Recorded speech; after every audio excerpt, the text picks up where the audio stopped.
He's the fucking pro-Palestine Ken doll. That's it. I'm just Ken. Mossad has done it all again.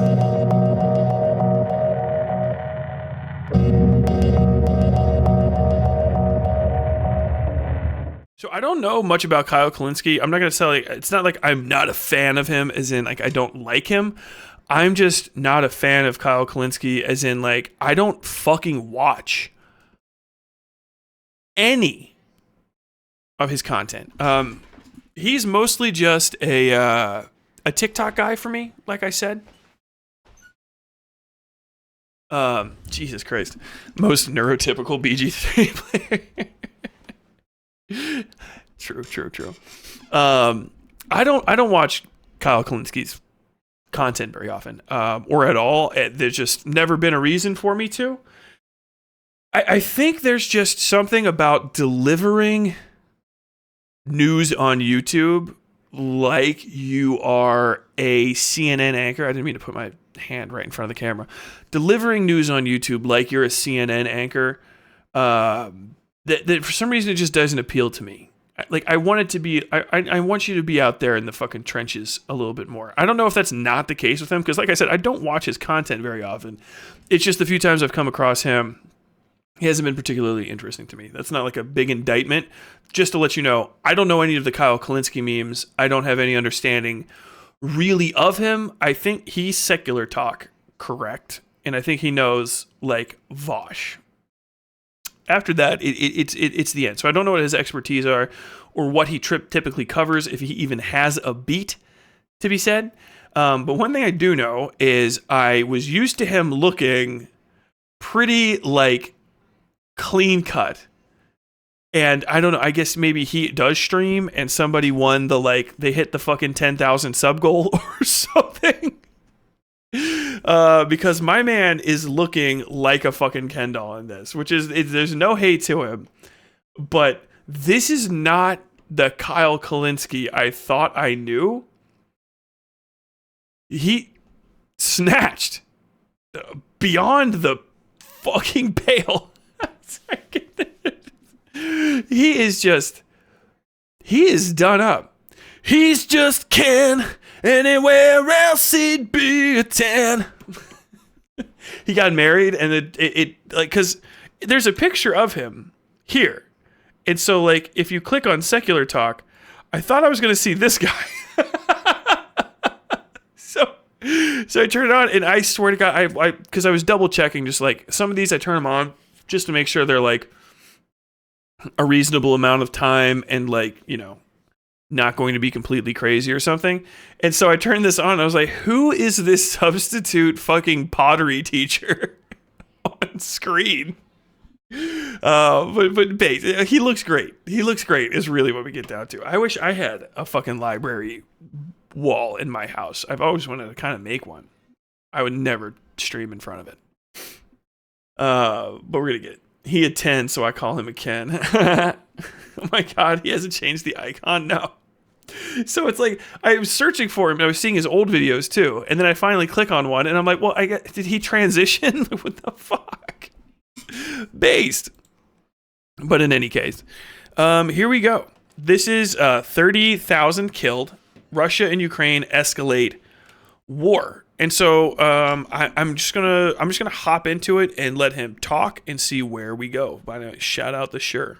About Israel and Gaza and the slaughter that is currently ongoing, the attempt to do ethnic cleansing, aka voluntary relocation. That's the Facetune vibe, and the little silver necklace is like fucking killing me. All right. Did he get dressed up for a Ben Shapiro roundtable and then Ben canceled? Because that's what this costume is. Israel's main plan that they're running with here with Gaza. But there's also another very terrifying conflict happening around the world. Russia and Ukraine, for a while they had hit a lull, but now the violence has ramped back up. And so I want to walk through this article here with you. This is in Newsweek. They lay out a lot of facts and figures that I wanted to give to you here. Russia loses 413 tanks nearly Based. 30,000 soldiers in 1 month. Based. Now, we'll get to the specifics, but I just want to be clear. You need to take all of these numbers with a grain of salt. In the case of Israel and Gaza... So from what I understand, it's just off rip. I checked the comments a little bit too. I think I said this earlier. And most of the people that I saw upset were saying like it's been an ongoing war. There was no lull. In like violence, it was just that this is actually like a peak in violence, which I think that's just that's definitely an indelicate use of the word lull. I wouldn't say it was technically inaccurate unless I actually looked at a fucking graph and made sure it was actually a peak as opposed to... I think there's just been a lull in news because we've only been paying attention to Gaza and Palestine, or Palestine and fucking Israel since October. It would be not unsurprising to find out the lull has been since October 7th. There's a lot of human rights groups who are on the ground who get us numbers and facts and figures and can be relatively objective about the situation. With Russia and Ukraine, a lot of the numbers that they're going to cite here, and they tell you, it's like this, Ukraine says Russia has X number of losses, right? And they hide their own number of losses. So like you got to take it with a grain of salt, but nonetheless, let's go through it. And for sure, what we know is happening is a massive increase and ramp up of the violence recently. Russia lost more than 400 tanks, 533 artillery systems, and nearly 30,000 soldiers in December, according to new figures from Ukraine's military as the grueling war nears the 2-year mark. Moscow's troops have lost 359,230 soldiers since launching its... That's a very specific number. On February 24th, 2022, Ukraine's armed forces said on Sunday, at the beginning of December, this figure stood at 330,040 soldiers, meaning Russia's military lost 29,190 fighters this month. Russia has also 413 tanks and 5... By the way, a loss, I don't know what loss means, by the way, in this. That's a bad term to use without further explanation, because losing a soldier just basically can mean basically just that you don't have a soldier there anymore. Like, casualty doesn't mean a fatality. So sometimes you can actually have a mass casualty event. You know what I mean? Like, say like a mortar hits inside a base. It kills 2 people and it injures 150 to varying degrees.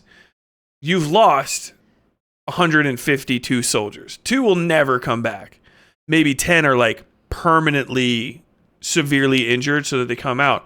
But the rest of those lost soldiers, 100 and whatever, 40 some odd soldiers, once they finish some level of light duty and heal, some of them, it might be over, a week or so, they can come back.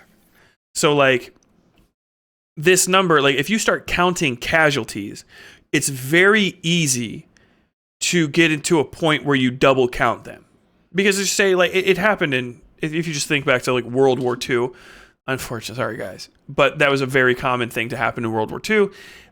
In the American offensive is that guys would be injured, severely injured on the front line, but those severe injuries can be treated and fully mitigated. A severe injury is not a permanent injury. It's just a severe one. It needs immediate attention. If you get shot in the thigh, right, and it clips like something important, you have to get medevaced. If you get shot in the leg and your fucking shin breaks, you have to get medevaced. You're a full casualty. You need to be taken out of combat.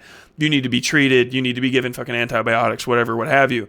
But the recovery for that, to just get back to light duty, can be something that's incredibly short. It'll be stunning how fast the human body can put you back to a point where you can actually rejoin combat, and even a light duty capacity. Light duty means you're maybe not carrying fucking full ammo cans on the front line and stuff. But there's a guy further back on the line who has been doing something like cleaning bandages, wrapping people's injuries, maybe just even categorizing and sorting ammo to be sent out to different positions. You can now push up to that guy can go back to the front line. So just because you hear loss or casualty, does not mean that that fighter is permanently out. And so if you see a number that says something like 10,000 casualties, especially if it's over a very long period of time, understand that that might only actually equate to, of 10,000, 1,000 permanently out of the fight individuals, 2,000, permanently out of life, like 1,000 people dead, 2,000 people permanently relieved of duty for something like limb loss. And then, X amount of people who have varying levels of injury that may or may not take them permanently off the line. And a lot of people can go back.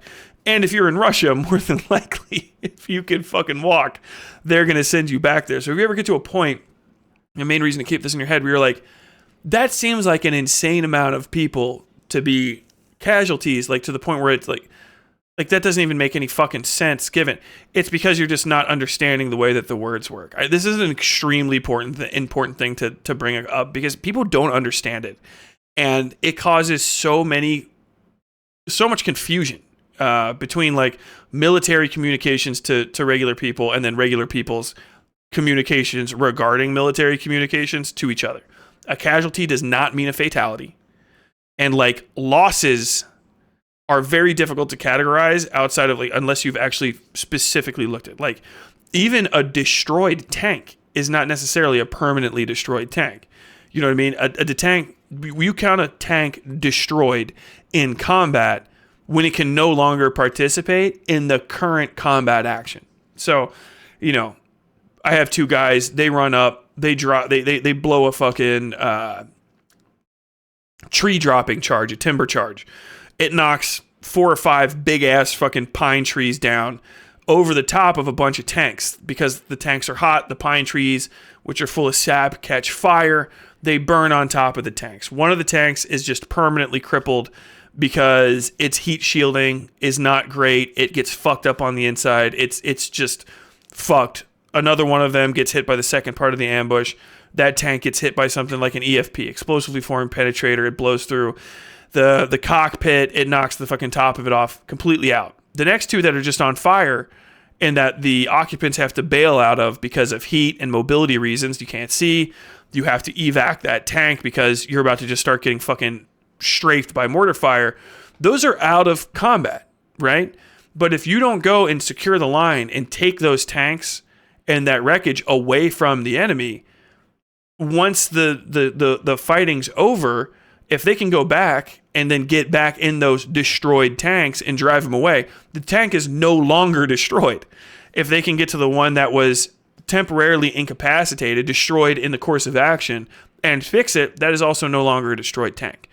It's kind of like, like if you think about it in video games, if you look back and you're like, why is there a point where something is destroyed in the game and then it fucking explodes in a gigantic fireball that removes every polygon of it from existence?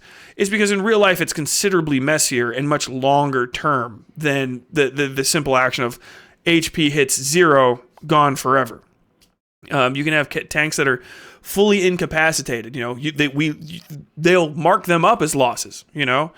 Something crazy happens. A ship sinks. Right? You hit a ship, it fucking goes down under the water, right? And you think that all of the tanks on it are gone. They float it 6 years later. All of the tanks actually were in an air bubble the entire time, and because they were packed right, you actually now have reinstituted 25 tanks for free. You counted them up as a loss, and now they're a boon again. So just understand that, there is no objective mathematics on a battlefield. Ever. Period, ever.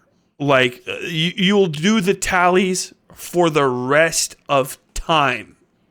The most accurate number is the number at that moment, and it's not accurate 5 minutes from then. It's why battle damage assessments are so important in the intel community. 100%. BDA people break this stuff down, and these are things to the point with BDA guys, battle damage assessment guys, you have to talk to them every once in a while, or you pass shit on to them. And then you get stuff back down from them. They'll tell you things sometimes. Might not even be having anything to do with you. They'll be like, yeah, we did a BDA on a fucking, first platoon went on a mission over here. 4 Vics. 2 Cobras in support, floating over. Mortar from this area. They hit 3 buildings. Our BDA is that we eliminated two enemy technicals, captured 2 prisoners, zapped 3 guys. If I kill them. So you've eliminated all of those things. When you've destroyed the technical, like you've eliminated, they use these words specifically. You might not have actually destroyed the technical. You eliminated it. You neutralized it. It might be literally you had the plan to run up, jump in the car, pull its parking brake, and send it down the hill to where your guys were waiting, and then you towed away their technical after you hit them. You know what I mean? Because you want to use it again. That's an eliminated enemy vehicle. It is also a new friendly vehicle. I know this is a gigantic diversion, but this is one of the things that's the most important when talking about this shit, because these numbers are where politicians and every fucking scrub armchair fucking war guy are going to try to get you lost in the sauce on stuff, because they will flub the words that are used. They'll say it's 320,000 dead Russians instead of 320,000 Russians lost, which loss basically pretty much accounts for, in my mind, I don't even know if that's actually the words that they got from the Ukrainian BDA guys, because I don't even know how Ukrainians, I don't know what terms they use in Ukraine or how I would translate them, which is another aspect of the intel community trying to figure stuff out like this. But the word loss alone can account for KIA, WIA, and MIA, which is killed in action, wounded in action, and missing in action. So sometimes it's not even the Ukrainians did a good job, you know what I mean, as far as like fighting them and killed them. You might have had a 5,000 man surrender. That might be 5,000 POWs, which is not as good of a thing for the Ukrainians as just 5,000 dead Russians, because now you got to fucking house and feed 5,000 people. Sucks to suck, but you got to follow the Geneva Conventions. Things to keep in mind. This is how deep battlefield shit goes. So when you ever see somebody confidently talking about this stuff, as in like, yeah, well, that makes sense, blah, blah, blah, we're going on to the next thing, like, be cautious as fuck. Because it's very, very complicated. Hilux gang gang. I love the Toyota Technical. It's a working man's truck. It's the most base. You have not lived until you've seen a fucking, like, a Honda, a Honda truck of the make and model they do not sell in America, that itself weighs maybe 1.5 tons. Maybe weighs 1.5 tons, 3,000 pounds. And then it has mounted in the back for lateral fire across the ground a 1980s something repurposed Soviet flak cannon that weighs 1.5 tons on its own. Just bolted into the flatbed on like repurposed steel that's just been TIG welded to the edges of the bed. They haven't even removed the bed and like made a formal setting. They just TIG welded a flat panel that they could fucking drill down. Until you've seen that, you haven't lived. And I have seen that. I had one of those pointed at me one time because the guy didn't quite understand how to use the cranks to turn it the right way, and he overcompensated and went and was pointing it at our convoy, which was actually fine because it couldn't have done that much damage to us. He was pointing it at homogeneous rolled steel armor, and it's a time to detonation style anti-aircraft gun. It's supposed to shoot fucking 3,000 or 3 kilometers into the fucking sky or whatever the fuck. I don't know. I can't do this math right because I don't know how fucking high planes are. It shoots like kilometers into the sky, up and over, and then detonates at a certain barometric pressure or after a certain time fuse goes off. It would have just bounced off the side. It would have fucking sucked, but it wouldn't have done anything to our car.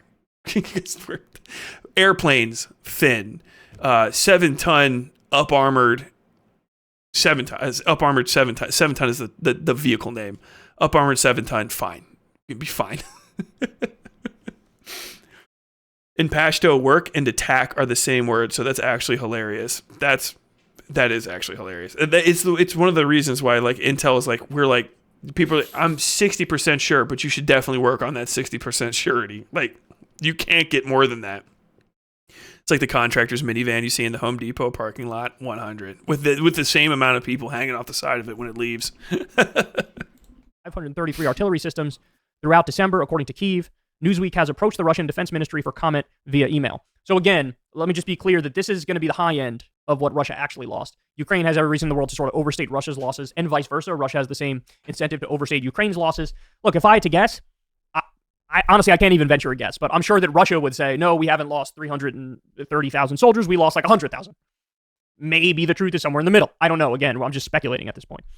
They say the Kremlin does not provide a running total of reported Ukrainian losses, but said on Saturday that 660 Ukrainian soldiers had been taken out in the past day. 660 in a day. Newsweek could not independently verify either count. Credit to them for being honest about that. But the figures are the latest indicator of the toll nearly 2 years of war has taken on Russia's land-based military as well as at sea and in the air. Quote, it is very difficult to determine casualties in an ongoing conflict since both sides will try to keep the data secret and inflate the number of adversary casualties. That's what we were just talking about.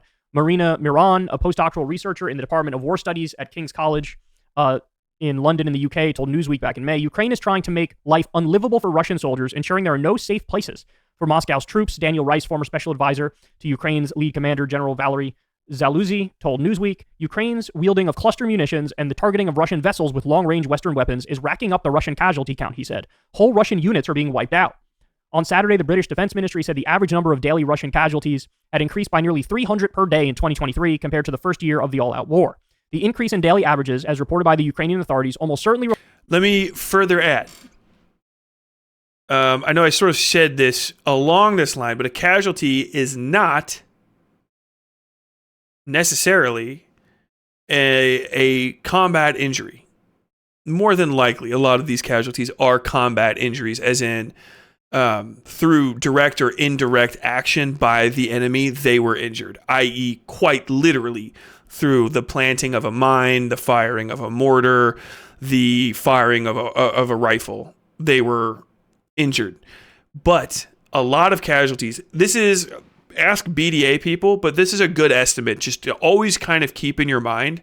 Assume that right around 10% in any like ongoing combat thing, 10% of casualties minimum are going to be like non-combat casualties that are still like serious. I would give that especially to these guys. Think of it like this. War makes everything dangerous. OSHA doesn't exist at the front line, is the other way to say this. When I was in the Marine Corps, quick lesson, we had to start using glow sticks on every stair. If you had a permanent base set up in a multi-story building, because a building had been hit by mortars somewhere in the ballpark of 2 or 3 years earlier, before anyone even moved into it, and the stairwell had been partially destroyed. A Marine was walking down the stairs and focused on a glow stick that was further than the one he needed to see, stepped into a staircase that was gone, and fell a story and a half and broke his leg and hit his head and got a concussion. That's a casualty. That's actually a severe casualty, like a, what you call like an urgent.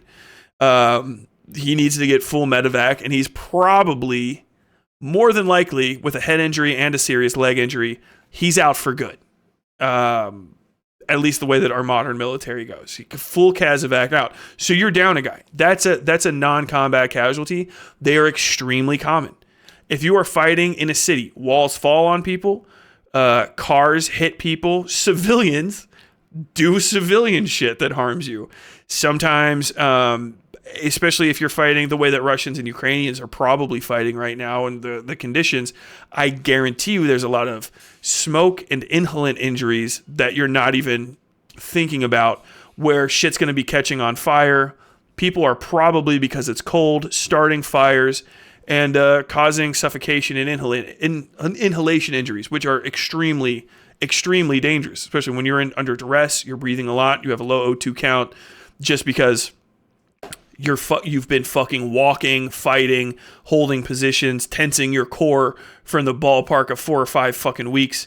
You take a big ass heavy hit of, diesel fumes right to the face, you might done.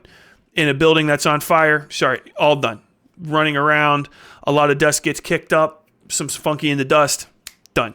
So just keep in mind that even some of these casualty does not mean the Ukrainians are like actively attacking and hitting them. Sometimes it can be as you see, I know I've got a bunch of fucking sword dorks in here. There can be areas, especially if this is trench warfare, you've probably got in cold, wet weather. This is a really deciduous, low-lying, wet area, from what I understand. Very muddy throughout large parts of Ukraine. We probably have a lot of trench foot. There's probably guys that are not getting adequate clothing, that are not getting adequate heat, that are not getting adequate food and medical care, and they're probably losing toes and shit. Frostbite is a casualty. All of those things, the common cold, influenza. If you have a COVID outbreak and it fucks up a unit, if you remember the last time you've had the flu, imagine trying to have the flu on the front line when you're already not drinking water, but every other day. You could die, and that's a casualty too. So just keep those things in mind. Casualty numbers always spike, especially during extreme weather events, and during the worst, whatever the worst season for that climate is. So in Vietnam, you're going to see major fucking spikes during the rainy seasons and the wet seasons and stuff, because you're going to see people fucking drowning and shit in the high waters. In Iraq, you see people start going down from heat injuries and shit during the summer. And especially during if you talk about inhalant injuries, during sandstorms. Sandstorms would cause small casualty outbreaks throughout the region, because guys would run around in a sandstorm, and you would think like dust isn't that big of a deal, but you take 3 or 4 big fat breaths in that good fucking Mesopotamian dirt, and you can go down semi-permanently. You know what I mean? You gotta get your fucking lungs scrubbed or some shit. Hot, cold, whatever it is, high water, low water. Just keep those things in mind, that just because, and I know that this is relative to a specific attack in a theater, and that's why some of these casualties are high, but just understand that when you're hearing the words casualties, casualty numbers, these are things that you've got to think about. Because your lack of knowledge and your lack of thinking and being skeptical in that direction is what, for better or worse, your friends or enemies will use to try to flip the logistical impression of the battlefield in their favor. It might even be something where they're like trying to say our casualties are much higher and we need this kind of, stuff. Like, and you're like, well, why would your casualties be that high? Why do you need that help? Our casualties are fine. We're not getting injured. Like, how are you not? You guys don't have anything. You guys are completely fine. No cold weather injuries. No fucking water injuries. No sickness in the middle of the winter after fucking 2 years of trench warfare. Those are things you just got to keep in mind. Reflects the degradation of Russia's forces. My trench foot got frostbite. Very real thing. Russia's military has lost huge chunks of its pre-war armored vehicle and tank fleet. Good step on a Lego, always. It is very difficult to gain an accurate picture of just how many armored vehicles... Doc, you're out. I'll see you later, Doc. Thanks for popping by, man. Abandoned, but Western analysts suggest Ukraine's numbers are not far from the true count. Significant Russian... That would be my guess. Not for the main reason, I assume most Ukrainian numbers are highly accurate relative to at least U.S. intel estimates, because it behooves Ukraine to be accurate in its reporting of numbers, for better or for worse, because Ukraine, being an honest actor, is important to its further survival, or being perceived as an honest actor by the American public, who are funding the war, so to say. It's important for them to be observed as an honest actor in this.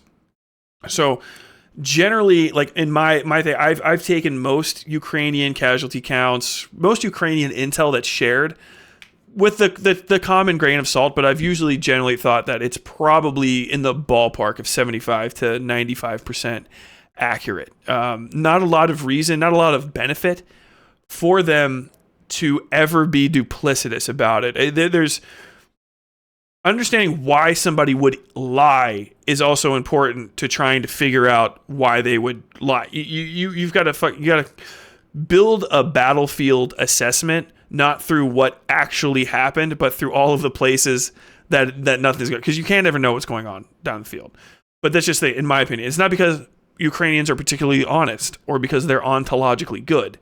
It's because it quite literally behooves them to not fuck up in a way where the American intel system would say Ukraine's numbers are off. Because the second Ukraine's numbers are significantly off, to the point where intel's like, that's wrong. Like, not just like, there's always going to be discrepancies because it's impossible to have an objective count. Impossible. Quite literally. Things just can't be taken track of because there's too many variables. But if it's like they're not telling us the truth about this thing, that is going to become a firestorm in the American right, and that will turn into something that could potentially endanger Ukraine's interest in the region because they could lose face and therefore lose funding and assistance. It's important for the Ukrainians that Joe Biden wins the next election because they know that no matter who the Republican that pops in is, that they're not going to be getting a particularly great deal just because they are on the wrong side of the conflict as far as Republicans are concerned, and it'll be a Republican thing to just shut it down. So that's basically where but kind of understand those things. To me, this is a callous assessment.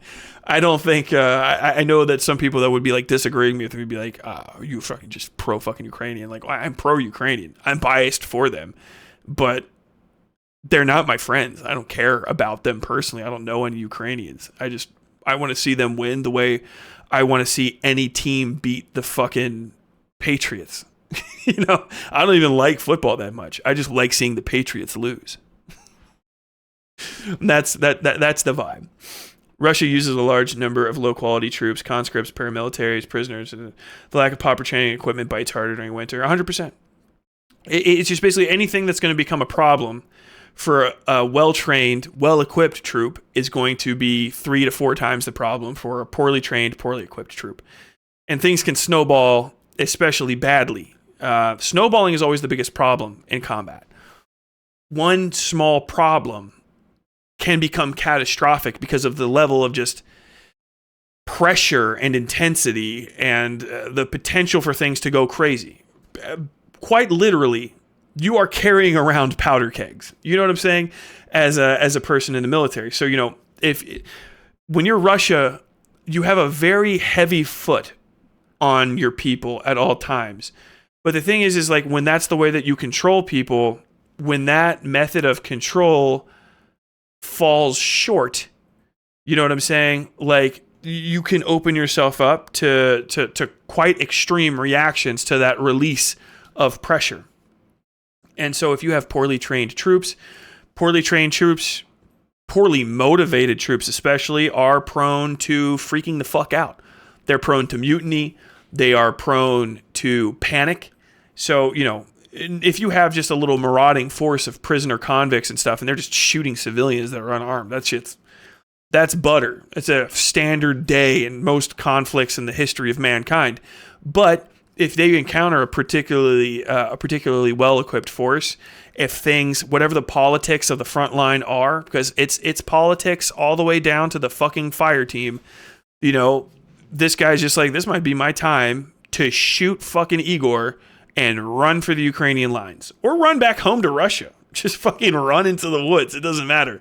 This might be my moment to do this. Or, I'm terrified. I don't want to fucking shoot anybody. And like the second you see a guy's head turn inside out and his fucking eyeballs blinking at you from the fucking back of his flak jacket, you're like, you know what? I'm going to piss myself and I'm going to fucking run in a direction. I'm not even a sane creature anymore. I'm just going to start sprinting. You run into a fucking tank. The tank guy freaks out. Who the fuck knows what happens next? It sounds crazy. Like I'm describing Looney Tunes shit, but ask any person who has run any fucking size of military organization at 10 people or less, how quickly you'll just, what the fuck happened? I looked away for 2 seconds, 2 broken legs, 1 guy's dead, and this one's missing an eye. I told you to pick up MRE boxes. What the fuck happened? The worse the troops are, the more intense stuff like that can happen. Just knowing Ukraine also is using bad troops, but Ukrainian troops have better motivation overall because in general, it's a well understood thing that even semi-voluntary troops who are defending their homeland are going to be considerably more motivated in a general sense than any invading army's base level of motivation. You have to be extraordinarily motivated to leave home, so to say. You know what I mean?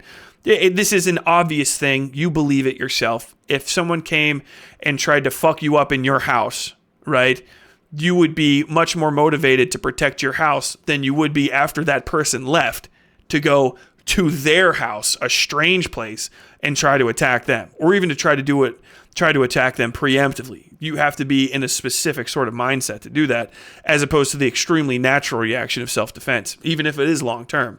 There's deeper bits to that, but just the level of quality of the troops on both sides can really, really factor into this thing. Ukraine's lack of training has apparently been an extreme hindrance to their battlefield abilities. But it's not their fault. It's not because Ukrainians are inherently bad people or anything. It's just, it's not a particularly large country compared to Russia, and the amount of manpower that you need to defend Ukraine on such a large front requires the addition of very raw, off the street fucking civilian troops. Painting things overly positively means they hamstring their ability to adequately request support. They're in a position where lying just hurts them. I mean, basically, yeah. It's actually surprisingly hard to prepare people for real combat. I would say, even just as a person who's been in combat, it is impossible. You can't be prepared for combat. You can only be prepared for the exact moment after combat starts, is really the thing. And it might be you raising your rifle and firing back. It might be knowing that you need to knock the guy to your left down and hold him against the ground because he's just immediately, even though he was chill, the first time you got shot at, he started having a psychotic break and going for a frag grenade he wasn't supposed to have in his fucking pocket. You know, it can be anything. It can be anything. And it's that crazy. It's not StarCraft, where you're not clicking and things just go where they're supposed to go. It is variable upon variable upon variable. Looney Tunes shit all the way down. Vehicle losses are unlikely to slow. You want to see them win the way you root for the ants in A Bug's Life? 100%. 100%. Who would not root for the ants in A Bug's Life? Who is that monster? As Moscow pushes on with its onslaught around the Donetsk Oblast industrial town of Advivka, Russia has thrown resources into encircling the town since early October, inching around Advivka, but at a steep human cost. Ukraine said on... So this is also... I know it's like 2 seconds deeper. This is a thing with Russian tactics. I'm not hyper into Russian military history. I only know about it relative to where it brushes up against American military history. But Russia has, in my knowledge, one of the worst military doctrines of any developed nation I've ever heard. They throw manpower. They throw bodies at fucking problems like crazy. Stalingrad and all that shit. And I don't know if that's still the case. I would have to talk to an actual expert on it. But it does seem every fucking time I've seen them, it does seem like they're trying to do the shock and the awe without the shock and awe. It's always just like, hey, literally all in on any maneuver and then just fucking getting more back.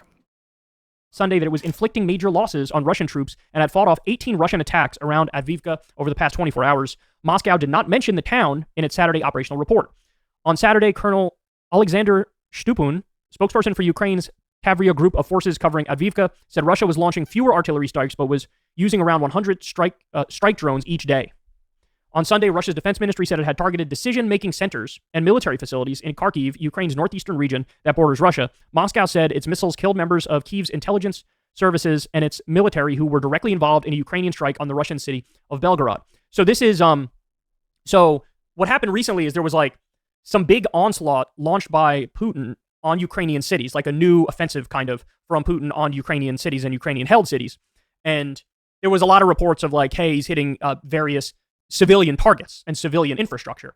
And by the way, look, this part is just speculation, but I would guess that Putin has seen Israel doing the world's worst atrocities imaginable and going after every kind of civilian infrastructure. And he looked at that and he said, well, game on. GT Warden, correct. Correct. And be fair. Colossal hypocrites about this stuff. Well, clearly, I can probably get away with more than I've been thinking I could get away with. And so now you have new kinds of targets that were previously not the main focus. So I do think that there's a sort of green light effect that happened here where it's like he looked at the atrocities of Israel and he was like, I might as well ramp up mine because ain't no way I'm going to compete with how brutal and vicious they are. So well, that's a strange point to make. Hold on. Every kind of civilian infrastructure. And Putin had infrastructure. And by the way, look, this part is just speculation, but I would guess that Putin has seen Israel doing the world's worst atrocities imaginable and going after every kind of civilian infrastructure. And he looked at that and he said, well, game on. If the U.S. is going to greenlight Israel doing this and be massive, colossal hypocrites about this stuff, well, clearly, I can probably get away with more than I've been thinking I could get away with. And so now you have new kinds of targets that were previously not the main focus. So that's a strange thing to say, Kyle. That's a profoundly bizarre thing to say. Even Vladimir Putin would say, do you think that there's anybody in the world that would give me permission to be a bigger bitch? Russia's been attacking soft targets and non-acceptable. Basically, they've been violating the law of land warfare and attacking non-standard targets since day one. They started off attacking nuclear facilities. They were actually, I think, they were actually attacking fucking Chernobyl. If I remember correctly, they were firing in the vicinity of the Chernobyl exclusion zone. They destroyed a dam. I do know that happened. Russian forces directly destroyed a dam and flooded land, which is a war crime. One of the worst that you can do. An insane level war crime. So Russia is still, despite what you think, outdoing Israel, bar none. Israel bad, but like Russia's just, it's a scale thing. Like Israel is doing very bad things. They are participating in what I personally believe to be a genocide. But it's against a small little area within Israel. Russia is committing war crimes against an entire country, a very large country, one of the largest countries in the region that is there against their southern border. It's just like, that's just a weird thing to say. It's just like inaccurate. Israel bad, but nobody gives Vladimir Putin the go-ahead to do Putin shit. He just does it. I think what he's trying to say is they're spreading out where they're attacking. I would say more than likely that is front fatigue. Russia has been stalled since the beginning of this war across basically every front that they've been on. I know Kharkiv has been one of the major conflict centers. I haven't heard of this place. I'm out of the loop, so I could be wrong on these. I'm just, as far as assessments go, that was a strange one to make. What is this place? Belgorod. I know that's been involved in stuff. That one sounds familiar, but he just said this name, this city with an A name. I know that's the one that's been encircled. The one that they said has been encircled. I haven't heard that city's name before.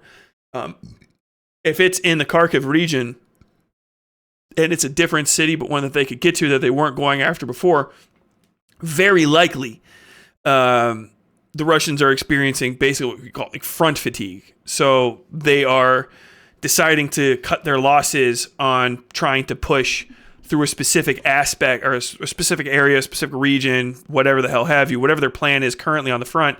They've been stymied too long, and they're trying to basically re-roll to see where they can poke the Ukrainians and potentially push in a little bit deeper, or even see if they can't stretch the Ukrainians' own ability to hold their front out a little more, which doesn't make 100% sense because, like, why wouldn't you have done that before? Just trying to stretch Ukraine out. Like, I don't think that would be a particularly wise thing unless they know something I don't know. But it seems like they focused an extremely large attack force on one singular city and were summarily repelled. 20K losses. I don't know if those drones are direct-to-target drones, as in like one use, like you float in, gone forever, or if that's just like the same few drones doing 100 strikes in a day. But Russia razed entire cities in Ukraine, as in like 80 to 100% of buildings destroyed. Yeah. And it's not like saying like Israel wouldn't do those things. It's just like Russia did them already. like Russian soldiers just filmed themselves like executing civilians. Shit, like, these are we're going to kill these guys. And just did it. Like, we're not... Russia even isn't even like, hey, we're they were no angels. Russia's like, yeah, fucking... We're exterminating the Ukrainian. We're doing it. We're doing it genocide. Like that. That's what we're eliminating the concept of Ukraine. That's in their fucking goals. Like, you still got to fucking work that out for Israelis. You got to be like, hey, like, eventually, how are you going to end this up? Like, hey, it could be one thing, it could be the other.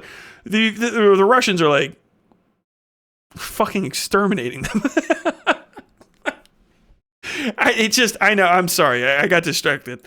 But a very strange point to make. Green light effect that happened here, where it's like he looked at the atrocities of Israel and he was like, I might as well ramp up mine, because ain't no way I'm going to compete with how brutal and vicious they are.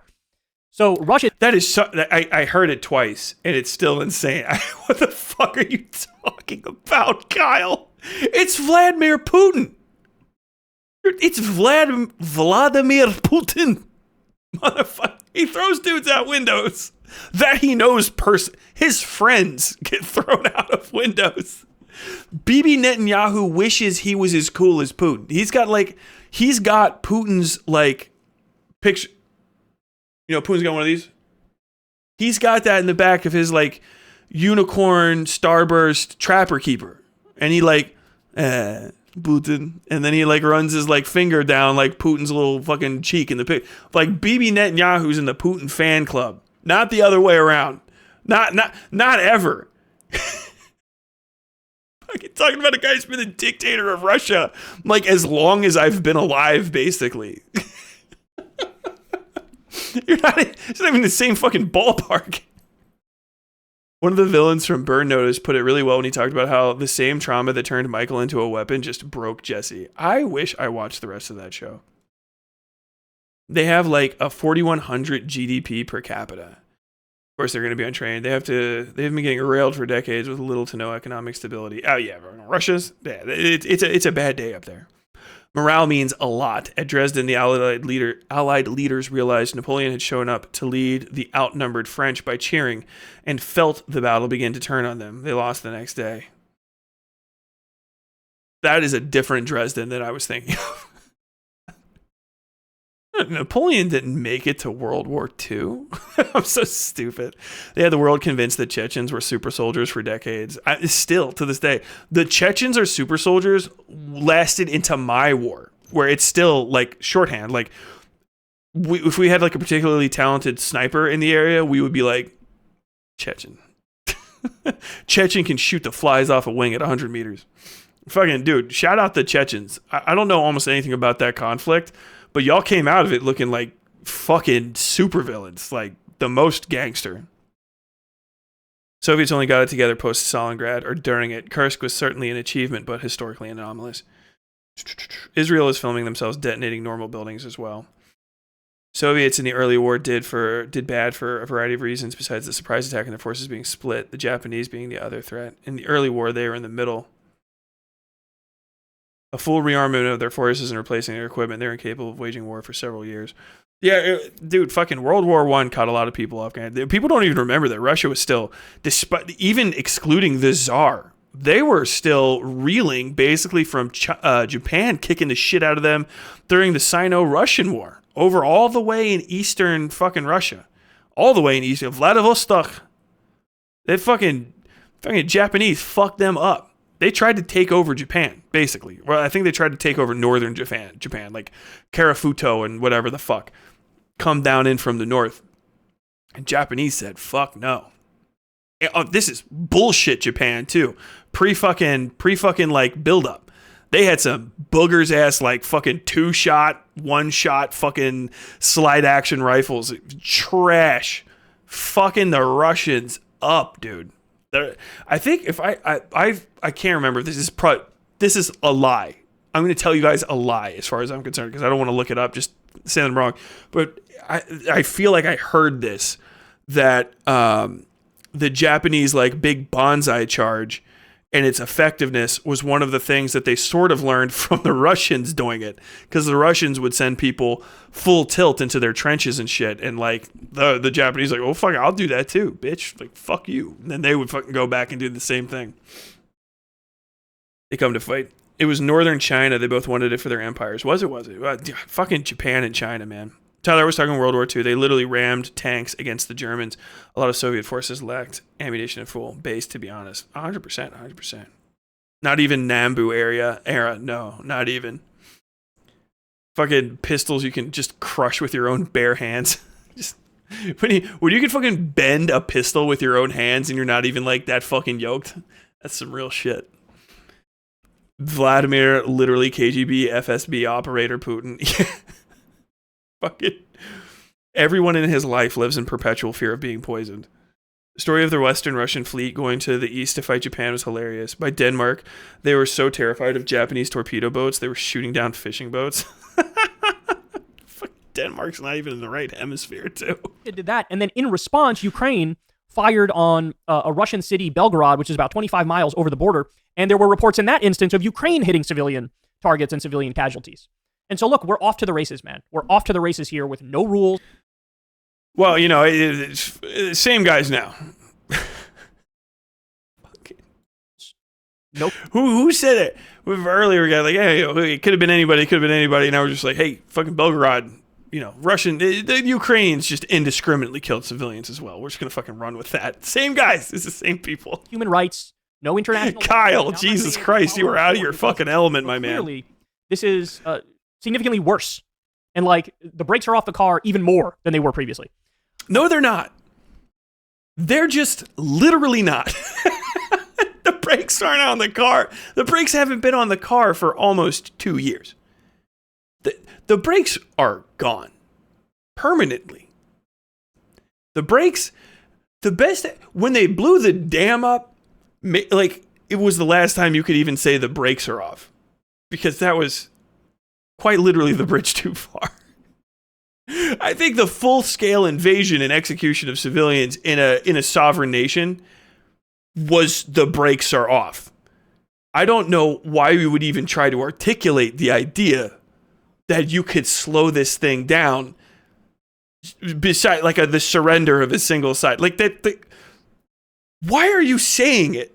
What I need to understand. I want Kyle to like explain this. I know I'm going to let him talk a bit more, but I need to understand where the little, like, you know how like when a puzzle works, like a little cool puzzle box, there's all the gears and shit, you twist it around, something happens. What are the gears inside of him? What are the preconceptions and the conditions and the extant knowledge inside of his head that are printing, stamping, and fucking exporting these thoughts? I need to know. I want to know the machinery, because that's just the wildest shit to say. That's... Well, the brakes are off now. What? It's just an additional 30K casualties, losses, whatever, on top of 300,000. The first 300,000 fucking Russians fucking lost in combat, casualties, whatever have you. That was the brakes on. What the fuck are you talking about? It's not even like you're a dumbass and you're being a pawn. It's like, I don't understand how you are coming to these conclusions. On Saturday, Russia accused Ukraine of an indiscriminate combined strike on the city of Belgorod using missiles equipped with cluster munitions and checkmate rockets fired by multiple launch systems. Belgorod's regional governor, Vyacheslav Gladkov, I'm struggling with these Russian and Ukrainian names, man, said on Sunday that 24 people... They are fucking unbelievably difficult. ...people injured. A Ukrainian security source told the BBC that more than 70 drones were launched in response to Russia's terrorist attack on Ukrainian cities and civilians, and that Kyiv had only targeted military infrastructure. The source said that the incompetent work of Russian air defenses and were blamed for civilian casualties. So look, on that front, I got to be based response. I'm inclined to believe that both Russia and Ukraine were probably targeting civilian infrastructure. Why? What? Why? Just think of that real quick. Conceptually think of it. Of what he just said. And what would be the motive. Fight a war in your head, all right? Your war game with me. One side, Russia, right? They are already proved that they are indiscriminately attacking. They are doing the genocide. They're doing full attrition warfare, line warfare. On this side of the line is Russia, and if you don't like it, you get a fucking bullet in the fucking ear. On this side of the line is all of our enemies, the state of Ukraine. You know what I'm saying? Ukraine fighting them off. Not saying that they're ontologically good. Limited amount of ammunition, limited amount of resources, limited amount of chances to attack against an unironically larger force. Why would you intentionally attack civilian infrastructure? Define first off was it a highway, a hospital, a school? Schools are like, what is it? A bridge? Did he hit a fucking fire hydrant? Targeting civilian infrastructure, like fucking well-known war understander Kyle Kulinksi. You have to give me a reason that they did it. If you just want to say like, I'll say, if civilians did die, more than likely a combined inability of fucking Russia to terminate the attack or an inability of Ukraine to carry out an effective attack against a military target ended up with people in the middle getting hit with something that fell out of the fucking sky. Or you missed, or whatever. But I don't understand why Ukrainians, you would have to give me reason, like a literal causes, to believe that Ukrainians were in this, of all of the people, they have people in their own country that are killing their civilians. If you're going to fucking aim a gun anywhere, if I was like in a place, you have to give me a real good reason for me to be aiming a gun if I had to pick between like a school teacher, some random child, an old man, and then just a single guy pointing a gun at me already. That would be my most important person to shoot. And if I'm going to go after any, it's going to have to be the whole Will Smith gives us a lesson on like why white girls should not be carrying fucking advanced school books in the hood. She's actually like the scariest alien answer. You know what I mean? Like I'm going to need that level of not just, hey, both sides. I do not like it when people shoot guns at each other. Clearly, they are both the bad guys. I would give this same level of scrutiny to Russia. You understand? Like, Russia's made their motives and their actions known through how they have conducted business for the entirety of Russia, basically. And there has never been a lull where you're like, they are doing something that their previous actions will not predict in the future. It's just you can literally guess the time of day based on what Russia is doing because it's a predictable entity. They're doing the thing that they said they're going to do. If like, why is Ukraine this one time, by the way, that I can remember, Belgorod? Why is this the one time that they're going to waste a shot to intentionally attack civilians? I'm not saying it's impossible. That possibility, maybe there was one pissed off fucking Ukrainian who's like, hey, you killed my grandma, I'm going to kill your grandma. Crazier things that have happened, but like, just as a person that's supposed to be giving intelligent assessments of what the fuck is happening, that logic of like, fuck, yeah, Russia probably got a point, is a very strange tack to take. Deep cut MIB reference. No one knew where I was going with that. No one knew if you weren't born in the 90s, you didn't know where that was going. But everyone else did. They're like, girl like that in a neighborhood like this, those books, those advanced. I say something's wrong with her. That guy's just doing pull-ups. The guy that's just doing pull-ups still is just still like a fucking monster hanging off a fucking street lamp. Like, ah. It's the funniest fucking scene. He fucking dead eye foreheads that kid. She was just, Will, what if she just picked the books up? What if she was just a monster too, but like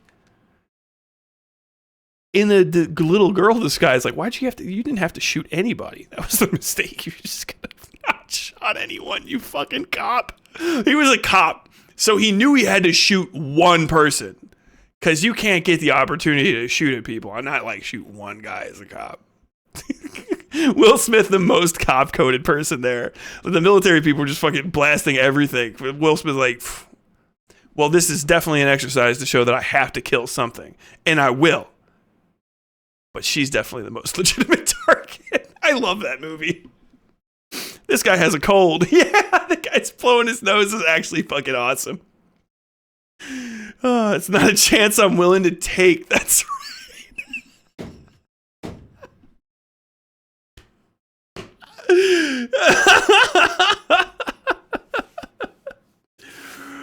Oh my god. Ukraine-Russia conflict is just another great proxy war between Albania and Serbia. I fucking love the Balkans. Just like World War II and the Civil War, Albania based Serbia cringe.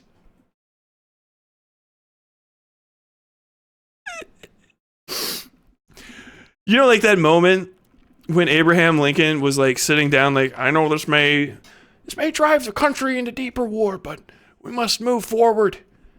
I will sign this Emancipation Proclamation. Wait, I don't know if I can. And and Abraham Lincoln was looking down at the Emancipation Proclamation, not knowing if he could take the next step in the war. And then just Igor, his Albanian friend, just a guy in a flat cap, just put his hand on his shoulder and went, "You must sign." The Serbian filth. It must be combated.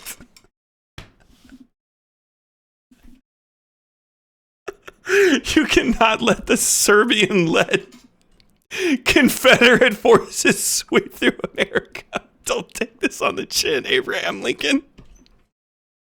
Abraham Lincoln went thanks Albania and then freed the slaves. I love the Balkans. Dude, like, ancient conflicts that people are hyper pissed off about that I have nothing to do with as an American starting or like any dogs in the fight, I will always buy one of their fucking jerseys. Jesus Christ. Kermit Thorson's back. Hey, yo, welcome back, Thorson. Have you thought about all the innocent people on the Death Star? For a second. Get off. I'm sure there's probably some pretty nice people on Nazi U-boats. You'll never know. Based U.S. Navy. Well, I know what I'm going to watch after this stream. Oh my god. I don't buy this notion that either one of them was like, oh yeah, we're sticklers for the rules. After watching Israel say there literally are no rules. On Friday, Ukrainian President Vladimir Zelensky claimed... So look, on that front, I got to be honest with you guys. I'm inclined to believe that both Russia and Ukraine were probably targeting civilian infrastructure. I don't buy this notion that either one of them was like, oh yeah, we're sticklers for the rules. After watching Israel say there literally are no rules. On Friday, Ukrainian President Vladimir Zelensky claimed the government had launched its most intensive strike of more... Kulinski's just doing the opposite of Hamas. I thought me saying that Albanians fucking got Abraham Lincoln to sign the Emancipation Proclamation was the stupidest take that could happen. But now that Israel is doing Israel things, surely every superpower in the world now knows that there is no morality. Israel-Palestine, the last conflict in human history. The end of history is in the Israel-Palestine conflict. Now that Israel has shown that it can do war crimes, the first war crimes that have ever been done, everyone can do war crimes. How that Israel, the moral linchpin of modern Western thought, has committed its first war crime with American support in the history of Israel. Now and only now has Russia and Ukraine together decided to throw out any pretense to following the laws of land warfare. Just cover Israel-Palestine. Just go back to that. Like, is somebody paying you $1 to just say the I word? Of the more than 22-month-old war, close to 160 missiles and strike drones were launched at Ukraine in the barrage, he said. You've seen the Zizek bit about the Balkans, right? Really funny. Oh my god, yes. Yeah. To understand is, here we have democracy, and the women, they wear whatever they want. They do sex if they want to. And there on the other side of the bridge, the women, they like to be raped. They set the child on fire in the streets. They are disgusting. But only on that side of the bridge. This is what evangelicals unironically believe, just right at the bottom of it.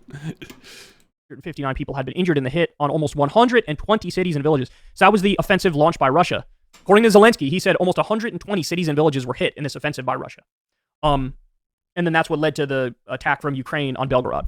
Russia then launched several waves of attacks from Saturday evening into the early hours of Sunday, said Kharkiv's regional governor, Oleh Sinehubov. Hold on a second. Hold on. Let me get this a second. Come on. I'm injured and hit. Russia then launched several waves of attacks from Saturday evening. So he just made he just like came up with a conclusion in here that said, like he just said Zelensky ordered a counterattack on Belgorod, whatever the fuck, on the B city, is a retaliatory strike for these other attacks, but that there's nothing mentioned in any of these graphs that would lead you to believe that. I don't understand how he came to that conclusion. From Ukraine on Belgorod. Russia then launched several waves of attacks from Saturday evening into the early now that fucking Israel is doing propaganda, you can say anything that you want in war coverage. Kharkiv's regional governor, Oleh Sinehubov. Moscow fired at least. Oh, that's a different Balkans bit. Did you see the one with the map? I did not. I'll check it out. We'll watch it tomorrow. We'll do a fucking Zizek night so I can perfect. I need to perfect my Zizek. I got to understand. I was watching a bunch of them and I fucking had it. And the second I stopped watching him, it just it leaves. Like you need direct exposure to Zizek to do a Zizek. You can always do it. But I can't quite get his voice when he works around his like speech impediment, which is the most endearing part of him. I love it. It's not me. I'm not making fun of him at all. It's awesome. If you guys really want a deep dig cut, I have one really, really good Zizek, and it's on my TikTok. If you dig deep enough, and it was a response to some random person who was just showing off their dildo they just bought. Or something, I can't remember. It was a response to a video about a sex toy, and it was just like, sex toy, and it was just trying to fucking Zizek about it. So you gotta go look it up. Woke up in my chair and joined the stream to immediately see the most accurate Slavoj Zizek impression I've seen in a while. Oh, this one's trash. For Zizek night, you have to do the infinite conversation. I know what that is. And I can't quite medical buildings injuring 20 remember, but Russia then attacked Kharkiv we'll with do Iranian-designed Shahed attack drones and targeted more than 15 settlements in the Kharkiv region with artillery and mortars. Ukraine's Air Force said Russia had launched 49 Shahed kamikaze drones across the country, with 6 S-300 anti-aircraft missiles fired on Kharkiv. Ukraine's air defenses intercepted 21 of the strike drones, Kyiv said. On the eve of the new year, the Russians want to intimidate our city, but we are not scared, said Kharkiv Mayor Ilhor Terekov. So, look, in other words, it's heating up again. It's ramping up again. For a long time, there was... This is the worst. This is a terrible assessment. This Ken's job is not war commentary. This Ken's job is beach. Man, he's got the lip gloss on and everything. Why is he so fucking snatched for this?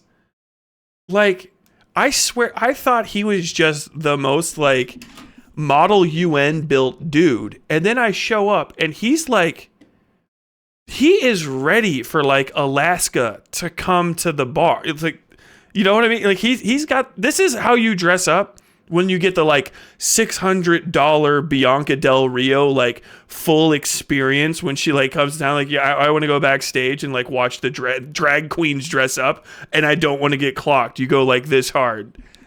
Why did you fucking get... He hit the spray tanner. We got a little bit of fucking face tuning going on here. There's something smoothing out. He's wearing spray tan, a little bit of makeup. Like, look how fucking terrible my skin looks compared to his. Why is she on it right now? So fucking hard. Ridiculous.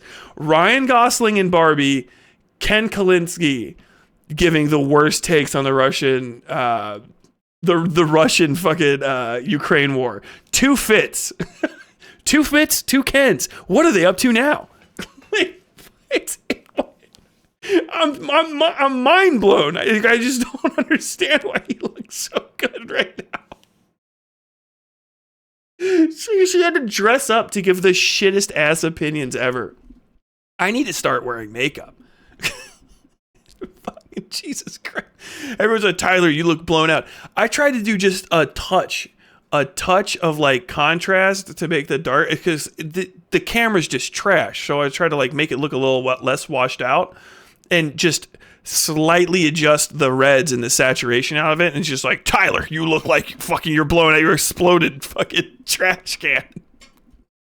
All the rest of these guys, fucking my man's he's got like a full kit on. Who did it? Did he do his own makeup? Because it looks great. That's really good makeup. That's really good.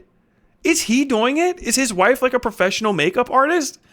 Does he have like somebody just out of screen ready to give him like the dab and pat like between segments? What in the fuck is going on? I don't know the world anymore. This is the brakes come off moment. I can't keep up with this. All I can do is tell fucking dick and fart jokes relative to, like giving some military commentary. Motherfucker's got half of Max Cosmetics on his fucking face, the lucky bastard. That's a same day fucking bleach job on his hair, and his hair does not look like dried out and cracked. That's a professional dye. This isn't fucking M&M 98 fucking peroxide dip. That's full Monty. Like, was it just Vosh put on a fucking blazer one time and now everybody's getting it? This is more interesting to me than his completely inaccurate takes on Ukraine. I'm going to get back to him and let him finish. We're going to round out the fucking hour, guys. But like, I'm fully bamboozled right now as to this look. It's insane. It's fire. There are no criticisms. There are no cracks. I want to see his nails. I need him to come on. You got gels on? Are those painted? Like, what color is he? It's 110%. It's like off the fucking chain. You have to get a skincare routine, dude. I have a skincare routine. It doesn't care. The lights make it. It's beyond you can't fix it. You have to put on makeup after. Once you get a light this bright, you have to start, like, you either back up. I honestly, I do need to put a diffuser on it because you can tell how fucking hard these shadows are. It's just, I'm glossed out. And, like, I'm just naturally, I got some, like, red discoloration. Like, you got to fix that with fucking, like, makeup and stuff, which I'm not actually going to do. I'll quit before I put makeup on. It's just too much work. But I moisturize and stuff. Like, I take care of my fucking skin.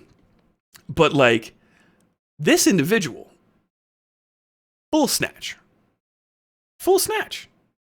Like, look at this pursed lip. Kiss in a letter and send it to me. Like, Jesus Christ, I wish you just fucking shower me in roses. Goddamn. There is an idea of Kyle Kulinski.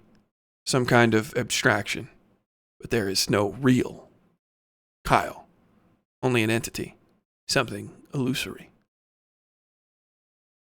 The fucking peel. Oh, like a skincare routine, like fucking facial peels and stuff. Thank you, but no. I like having my weird blotches and stuff. He's 35, Tyler. I think this is a millennial midlife crisis. He's a year younger than me. Well, I'll tell you what, he does look, that is the same color palette as a fucking 2002 metrosexual. Back when we were both in high school, this is how rich Hollywood pseudo-gays dressed. He's dating Crystal Ball, another news person who used to be an anchor. Crystal Ball and Nutsack. Crystal Ball and the Nutsack guy, Sager. I've heard of them. Crystal Ball worked in corporate news for a while, probably knows the camera ready routine pretty well. Well, if you told me he just has all of a girl's entire fucking makeup kit on his face, I would 100% believe it. And she has good taste. 100. This is literally. This is not mockery. I'm gagged.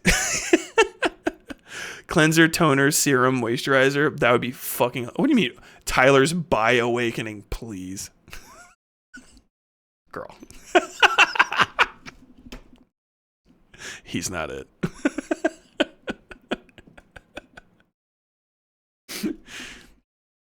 I love when people are clearly weren't here for the fucking femboy arc. You weren't here where there was only 3 people in chat. I count when Mr. Tyler says it's beyond the pale, some would say. That one doesn't count because I'm just reading. Jock Tyler in high school hitting on nerd Kyle Kulinski. I was a fucking dork in high school, you wish. There were reports of like effectively a stalemate between Russia and Ukraine, where Ukraine wasn't really able to gain more of their lost territory. His hair is ridiculous. Pushing on to counter Ukraine, to take more territory there. It was like effectively a not your type, not even remotely. I saw sort of indicated that. Too short. But now it looks like, again, the brakes are off the car and the fighting has intensified.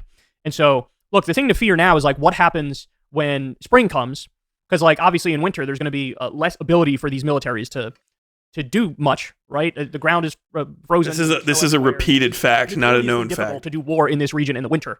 And so what happens when spring comes? You know, is there going to be another massive offensive from the Russian side? Are they going to try to take more territory? Are they going to push back Ukraine? Because the other thing is there's plenty of reports. I mean, Ukraine's military, on top of being like, they're really old on average. I think he's kind of gagged up here. I feel like I just want to put another correction. I know we're getting late into the night. You're doing war the whole time. You don't stop doing war. This Ken's job is war. Because it's winter, you stop fighting. You know, actually, you slow down would be the probably proper terminology. Slow down certain combat operations, especially movements, large scale movements. You would slow down, but you don't stop. The war is on. If you're at war and neither side fires a shot for 5 years, you're still at war. The war does not stop in the winter, nor does it slow down, so to say. You have to be a little bit more specific. These are the things where it's like, I know you don't know what you're talking about because it's just such broad terms and stuff. I could feel him repeating something that somebody else said that he respects, which is fine. But maybe, 1.25 million subscribers, take it a little easy, Average. They're really old. A lot of these people are being conscripted, and they're really scraping the bottom of the barrel now in terms of conscription, where it's like people who have all sorts of disabilities and stuff are being brought in. So they don't necessarily have the manpower. And then the other thing is, apparently, they're already sort of struggling in terms of we need more weapons. We need more ammunition. And that's hitting a brick wall in Congress. And so, in other words, we're at a place now where the war could take a turn come spring and come summer. And that's why you've also seen the tone in Washington has changed a little bit, where now they're coming out and saying, hey, maybe it is time to sit down across the table from Putin and Russia and have a conversation about what a settlement would look like here. And, a point many people have made, which I think is a fair one, is like, well, you could have done this. Am I high right now? Hundreds of thousands of people dead, right? You could have had this is 2 days ago. But they didn't. And so now you got.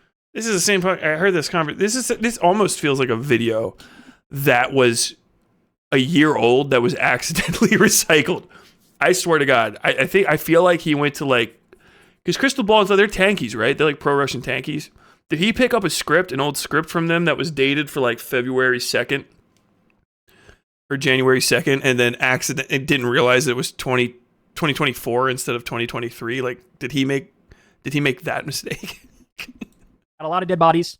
You have a lot of broken lives, a lot of territory and infrastructure and buildings destroyed, and effectively they might end up at the same place anyway, right? And look, I understand it's a complicated situation. If you sit down and you make a deal, it's possible that Russia agrees to the deal and then immediately goes back on the terms and tries to take even more territory. And then you're faced with we did a Neville Chamberlain type move where we made peace with somebody who was unappeasable. That's always going to be possible. But at the same time, it's that's not always. I mean, we're talking about it's Russia. They kill Russians. They're not going to not kill fucking Ukrainians. Probably they rather fucking hate life. Of giving peace a chance first and foremost. And then if it doesn't, they already gave peace a chance. Then the lines are crystal clear and the morality is crystal clear, and you can react accordingly. But it looks like what happened here is, Russia invaded illegally and offensively, and then Ukraine fought back, and it went on. Why did he say fought back like that? Like Ukraine was fucked up for doing it. Onto a stalemate. And then at a certain point, the will of Russia seemed to outlast Ukraine, at least in the sense that Ukraine's military is dwindling and they need more weapons. They're not getting them. That's not... What the fuck are you saying, Kyle? What the fuck? The words are not... I can't even get like too mad because it's like it's not having an argument with somebody who's like trying to like misconstrue stuff. He's just not even using the correct words. Now finally Washington saying gibberish. I don't know why. Like, is it they lack the fight? They lack the will to fight. As you can see, they're running out of weapons. Like, wait, no, that doesn't mean that you lack the will to fight. That means you don't have enough weapons. You could really want to kill somebody if you still have your hands and if there's a will, there's a way. It's like the statement. You start building shit out of fucking Coke cans. People have had less than the Ukrainians and held off powers like us. Precedence over it. I'm not exactly sure what led to the change in tune, but it does seem to line up with when Israel started massacring Gaza. And so it does seem like now they're like, sit down, make a deal. I swear to God, it's Israel.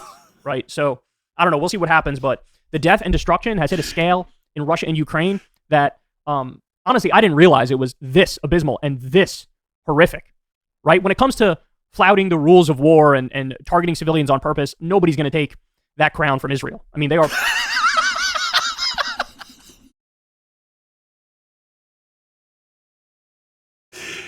Bro!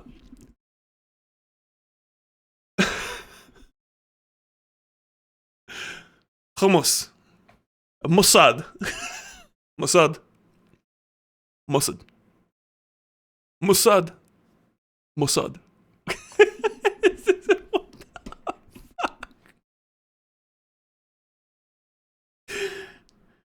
What? I can't even react to it anymore. This is the wildest. Okay. This was I can't remember who recommended this to me, but this is tremendous. I can't go 5 fucking seconds without him blaming I would have never. It's just joking. I started this night off, by the way, with a Dennis Prager running out of breath, fucking femboys, trying to get them pregnant and failing joke. I'm a piece of shit moron. I make some wild connections because it's funny. But I would have thought it would have been too hacky and stupid to have made up a, like, fucking overly pro-Palestine psycho guy who tries to fucking blame the Ukraine-Russia war on Israel. Not connect them, like, from a moralistic perspective, or, like, just be like, hey, these things are kind of similar. Just to be like, Israel is worse than Russia. And Russia takes their cues from Israel. What? It would have made more sense if, like, Ukraine was winning and as allies to us, if they did a human rights violation, that makes sense. But it's like, so Russia, long-standing enemy of the United States, geopolitical superpower in the area, nuclear power in the area, fighting a different sovereign nation. The sovereign nation is our ally, United States ally. You're saying Russia, enemy, is taking its cues from Israel, our other ally, in understanding what it can do? Why does that make sense? Do you have any information to connect those? No. But you know what I do have? Absolutely fucking... I have beauty tips to spare is what I have. I never thought I would beauty shame a guy for being too pretty to talk. Honey, you are too pretty to be talking about warfare. Hold on. Let me get it. I actually want to use this. In the intro. I'm definitely going to make a segment out of this.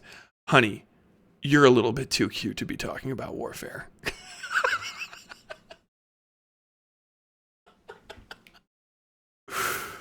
This is also the guy who was astonished by farms, though, right?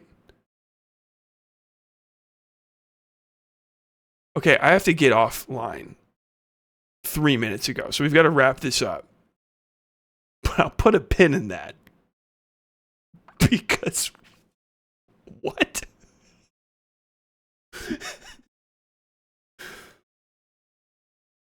Kyle Kulinski took a picture from a plane and was like, how does nature make these perfect squares? Shut the fuck up. I'm going to do propaganda right now and say there's no way he would ever say that, because no one would. Nobody would say that. Nobody is... I'm looking at a picture of him, and he's just over there, just too cute. This fucking Ken over here, just too fucking cute. Too adorable to be giving any fucking... opinions on stuff. Like he where's Barbie? She needs to take him back and put him back on his old job, because he's over here like, how do they make perfect squares on the ground? I'm pretty sure we should give peace a chance. He's as a Ken, my job is pro-Palestine. He's the fucking pro-Palestine Ken doll. That's it. I'm just Ken. Mossad has done it all again. They made the chicken in my fridge go bad. What am I gonna do about that? I'm just Ken. I gotta fucking look up the lyrics to that and make a fucking I'm just Kyle. Oh my god. But Ken, you're so good at news. Or purposefully destroying. I know, Barbie. Thank you, Gaza Barbie. and targeting civilians on purpose and bombing schools and hospitals and mosques and churches and marketplaces and UN buildings and like literally anything you can imagine. So like Israel's got the crown on that. But in terms of the raw number of people dying, in most cases it's soldiers on both sides. But this conflict is raging and disastrous and out of control. So we'll see what happens. But this news is not pretty, not even close. Hey y'all, do me a favor and like and subscribe. It helps out big time in the algorithm. Click the bell as well for notifications when videos drop. Oh no, does he have DeSantis shoes on? Is he wearing little DeStandies? That's a fucking heel and a half on that one. I'm just suspicious of any guy who's got a fucking shoe where like you no longer have a right angle from fucking toe to thing. We start getting these little triangular. Just wear wedges, man. We just need to make wedges for dudes. Just walking around, clock, clock, clock, clock, clock, clock, clock. I'll tell you what, if he was just here with that cut he had right now, just rocking some fucking peekaboo pink fucking like 2-inch heels, I would die. I would retract any negative thing I've ever said about him. I'd be like, this is it. How dare you obliterate your wife like that? Oh man. So like you gotta know what is it in the thumbnail? Is it gonna be photoshopping his head onto neon skatewear Ken? Or is it going to be photoshopping his head onto beach Ken? Like Palestine and Ken doll. subscribe. Like and subscribe. Like and subscribe.